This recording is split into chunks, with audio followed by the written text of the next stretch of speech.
السلام علیکم ناظرین، میرے چینل کو سبسکرائب کریں۔ اگر آپ کو ویڈیو اچھی لگے تو اس کو لائک ضرور کریں، شکریہ۔ یہ کہانی میری ایک پڑوسی کی ہے جو ہجرت کر کے بنگال سے پاکستان آیا تھا۔ وہ ایک نوجوان لڑکا تھا، اس کا نام یاسر تھا اور وہ ہم سب سے گھل مل گیا تھا۔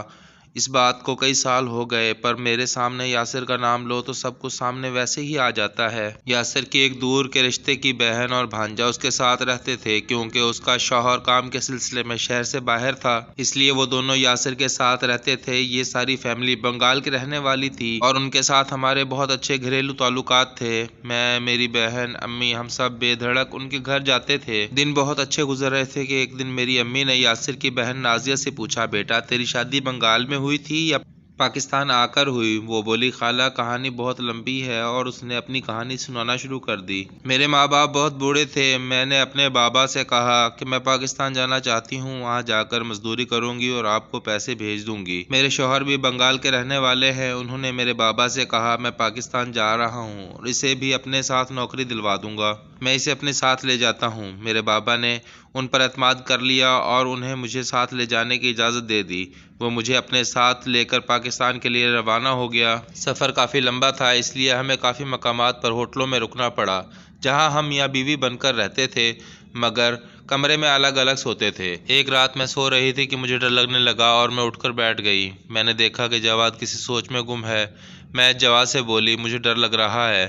اس نے کہا، تم سو جاؤ، میں یہیں ہوں، ڈرنے کی ضرورت نہیں۔ اور میں خوف سے کانپ رہی تھی۔ میں نے بہت ڈراؤنا خواب دیکھا تھا۔ جب جواد نے میری حالت دیکھی تو بیڈ پر میرے پاس آ کر بیٹھ گیا اور بولا کہ سو جاؤ، میں ہوں نا۔ میں رونے لگی اور اس کے گلے سے لگ گئی۔ وہ پہلے تو ہچکچایا، پھر اپنا ہاتھ میری کمر پر پھیرنے لگا اور بولا کہ تم فکر نہ کرو۔ مجھے اس قدر ڈر لگ رہا تھا کہ میرا دل اس سے دور ہونے کو نہیں چاہ رہا تھا۔ میں نے اسے زور سے گلے لگا رکھا تھا اور اسے دور نہیں ہو رہی تھی۔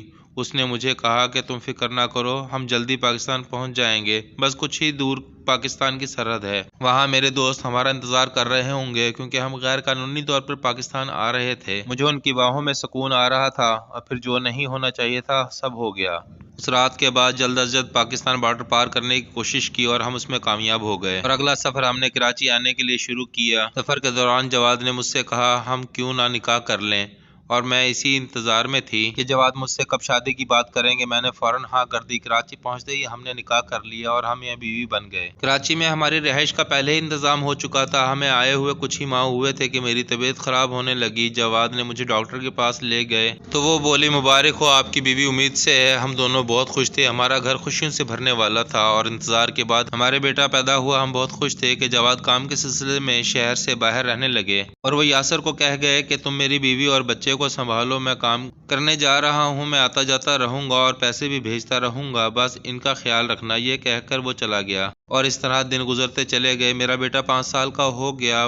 ایک دن جواد کا فون آیا، اس نے کہا کہ میں دوسری شادی کر رہا ہوں۔ میں نے اسے بہت سمجھایا اور قسمیں دی، مگر وہ نہ مانا اور دوسری شادی کر کے اس کے ساتھ رہنے لگا۔ اس لڑکی نے گھر سے بھاگ کر جواد سے شادی کی تھی اور اس کے گھر والے ان کے خلاف تھے۔ میں نے یاسر سے کہا چلو مجھے جواد کے گھر لے چلو، مجھے بھی ان کی بہت یاد آ رہی تھی۔ یاسر مجھے لے کر جواد کے گھر پہنچا، جہاں وہ اپنی دوسری بیوی کے ساتھ رہتا تھا۔ پہلے میں نے جواد کی بیوی سے میل جول بڑھایا اور پھر ایک دن اسے سمجھانے کی کوشش کرنے لگی کہ تم جواد سے طلاق لے لو۔ اس نے کہا میں عیسائی تھی، میں نے جواد کی وجہ سے اپنا مذہب بدلا، اپنے بہن بھائی سب کچھ چھوڑا، اب آپ کہہ رہی ہو کہ میں ان کو چھوڑ دوں؟ میں نے اسے سمجھانے کی بہت کوشش کی، مگر اس نے انکار کر دیا۔